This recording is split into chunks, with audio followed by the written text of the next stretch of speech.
All right, we're ready to begin our final presentation in this track. This time we have Angelita Denny. She has been with the Department of Energy for about 8 years. She's a site manager and is with the group that sponsors the calibration models. And she's going to tell us about field calibration facilities for environmental measurement. All right, thank you. So we'll try to go out with a bang on this, okay? So this is the last one. So just want to say good morning. Hi, everyone. What we'll be doing, what I'll be going through is more of a kind of a show and tell of what the calibration models are. And in the previous presentation, Ian talked about the helicopter that they used. So, and this is where they calibrated their instruments at. So we'll talk a little bit about how and where these facilities are, brief history. We'll find out,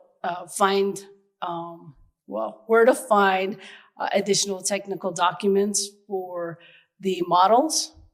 And so these models were created to support the early work for uranium exploration. So Geiger counters didn't give accurate readings. So accurate representations of how this uranium was present in different areas that we were planning on mining, or they were considering in mining. So these models addressed a variety of technical issues such as spectral interference, shielding, and so forth to help characterize uranium content. So on the next slide, we have, what are they? Well, what they are these models are concrete borehole models and pads that contain a known amount of naturally occurring radioactive materials blended with uranium ore, thorium, and potassium. These models were verified by both radiometric and chemical analysis. The models are also used to calibrate radiation detectors, such as well logging equipment, handheld meters, and vehicle or airborne systems. So here we have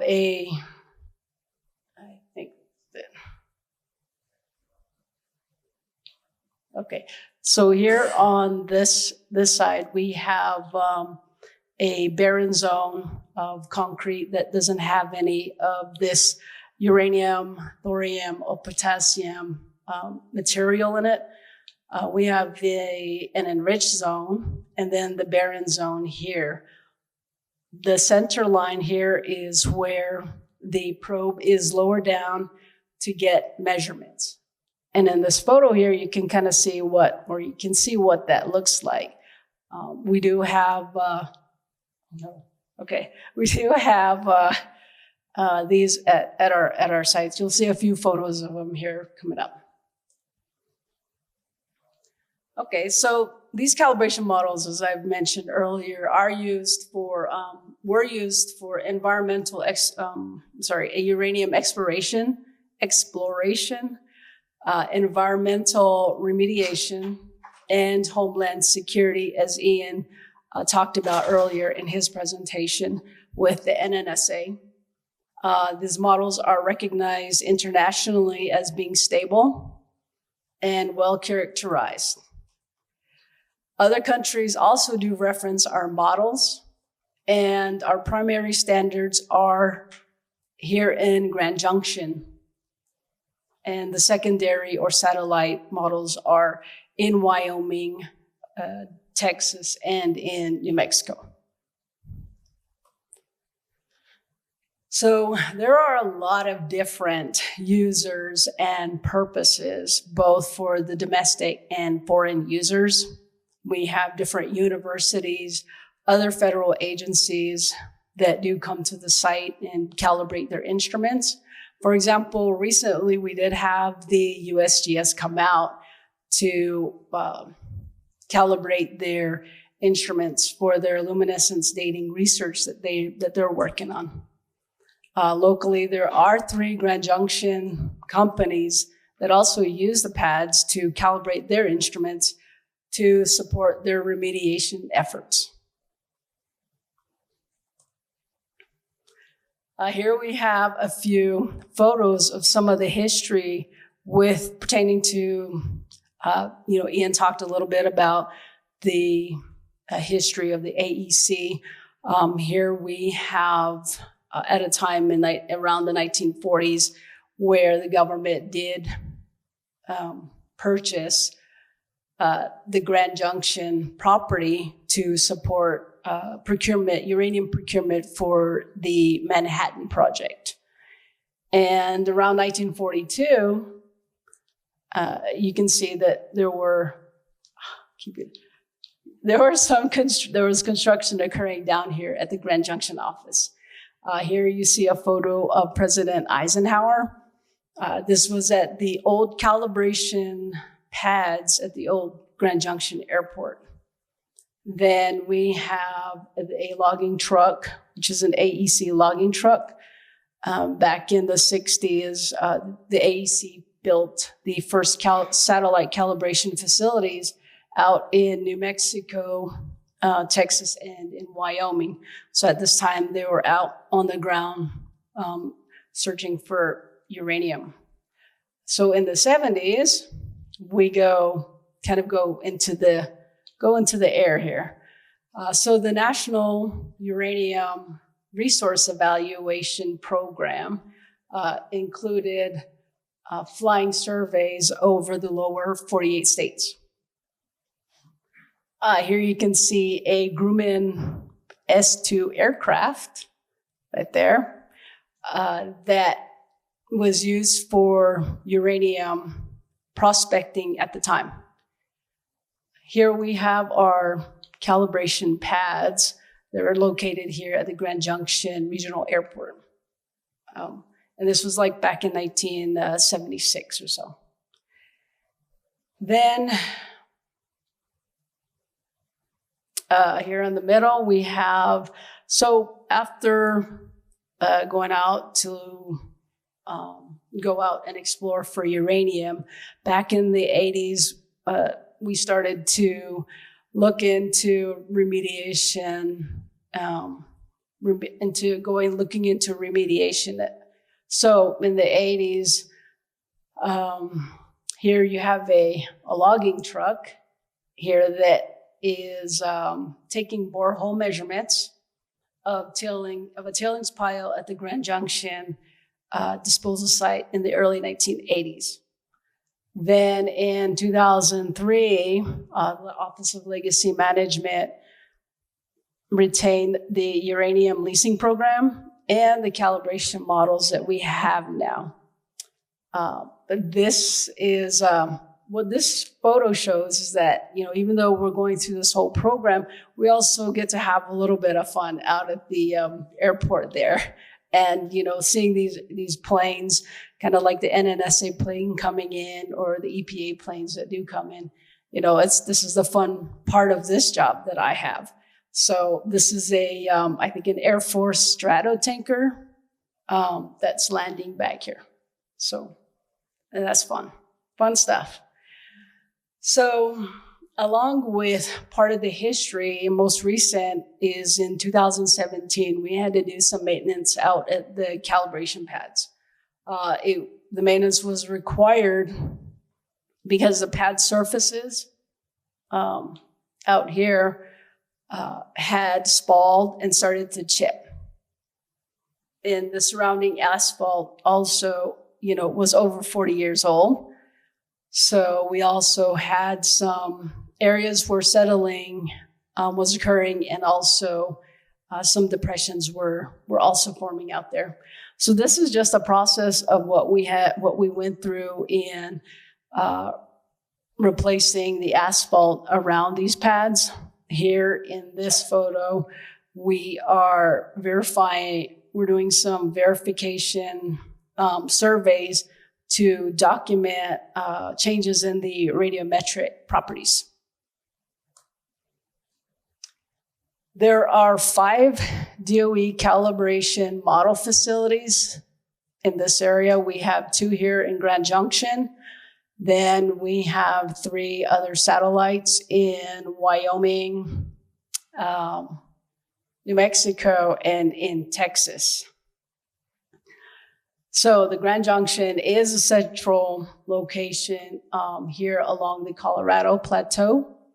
And you can see that it is associated, uranium activity is also along in the central region here. Most of that activity was up in Wyoming, near the Four Corners into New Mexico there, and also down in Texas.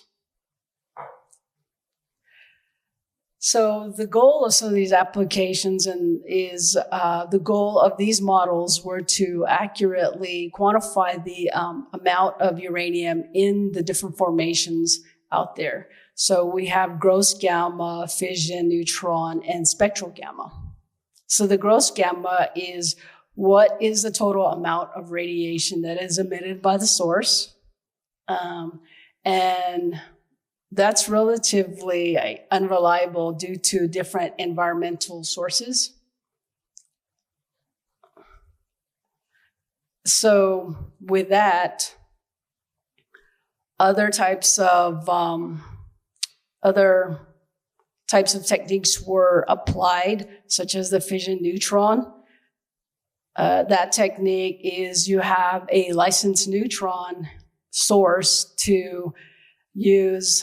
It's used to, let's say, blast the calibration models so that with the neutron, so that it induces fission of uranium-235. And the gamma energies that of that fission that are produced are measured to quantify the uranium content.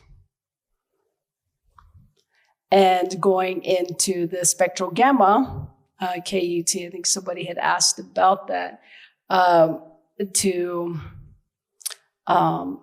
since the potassium, uranium, and thorium are all naturally occurring decay chains, they are typically accounted for in the spectral gamma analysis. So with that, here are a few photos that we have, that we have other applications. For example, we have the EPA and Public Health Service airplane that does come out and they calibrate their instruments. Not necessarily for this particular plane, not necessarily for radiation, but for other types of multiple detectors that they have. Here we have the NNSA plane in the background here, not there, here. And here's the pic that kind of Ian referred to, that is also kind of a secondary or checks and balances of their instruments on their plane as well. And here we have the N3 models at the Grand Junction office. So the calibration models are applicable to new and developing technologies to support in situ recovery, in situ uranium recovery, spectral gamma detection systems, and systems that are deployed by the EPA and the NNSA. Additional, they're also used by other companies in these areas around Wyoming and Texas to support their exploration of mining and exploration and mining efforts. Also, the aircraft-mounted radiation detection systems are used for detecting the historical contamination, as Ian talked about in his presentation with the NNSA. And we also have aircraft systems that do respond. Their systems are used to respond to nuclear emergencies, such as the Fukushima tsunami that they had. Here, we have a website for additional information on the calibration models. And if you have any additional questions, you can talk to Joel and I, and we can help you get the websites also. Then these are just a few fun photos of, this one is of the calibration pads. We have, one of the great things about the pads is that the pads here are 1 in 10 around the world. So these are very unique calibration pads that we have at the Grand Junction Regional Airport. Here we have the NNSA fixed wing that's being calibrated, and then you have the helicopter here back in 2018. Not sure if that's the same helicopter that Ian showed, but they do come out and calibrate their instruments. And here are the USGS and some students, along with foreign users, that did calibrate their instruments for their research that they were working on. Additional uses are from the EPA. For different types of responses, you have the emergency response team from Las Vegas calibrate their instrument here. The EPA aspect is calibrating their instruments. And one of the things about the aspect is they did fly out on the Navajo Nation on the eastern and western regions. They flew some of these areas to identify where some of the hot spots were in terms of uranium mining or abandoned uranium mines. Then here, this one was a little unique. It's, do you guys remember the Pine Gulch fire? Okay, you guys might not be from here, but they had a big fire like back in 2020. And this was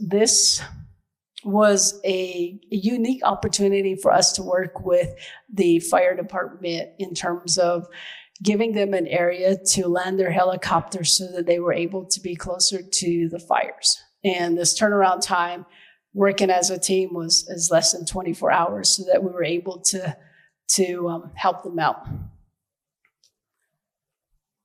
The satellite facilities that you see here, we have boreholes. Saw a little side view of them, and back here are some of the pads. These pads are not as big as the one we see at the airport, but note that they're not suitable for any kind of aircraft landing. So regional companies in these areas do use them for exploration and mining efforts in Texas, New Mexico, and Wyoming. So in summary, the models were designed and built when Grand Junction was at the center of the uranium industry for prospecting and mining. So today, the facilities still support uranium exploration and mining, and also environmental remediation.